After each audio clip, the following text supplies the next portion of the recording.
Hey everyone, CJ here with Diode Dynamics. Today, I'm going to walk you through the programming process of our all-new SmartSelect light bars. Let's dive right in. For this video, we'll be demonstrating using our D switch.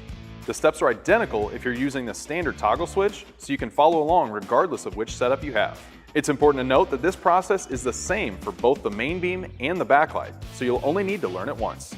To enter programming mode, turn the power on and off 3 times, leaving it on for at least 1 second, but no more than 3 seconds each time. On the 4th power on, the light bar will enter programming mode and automatically switch to the next available option. From there, each time you repeat that same on-off timing, the light bar will continue cycling through the available modes. Once you've found a setting you like, simply leave the light bar on for 5 to 10 seconds to save it.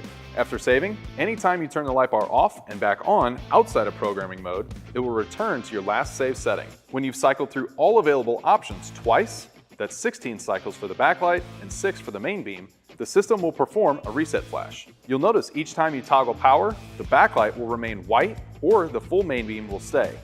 This reset feature allows you to resync all sections in custom crosslink setups, keeping everything perfectly aligned.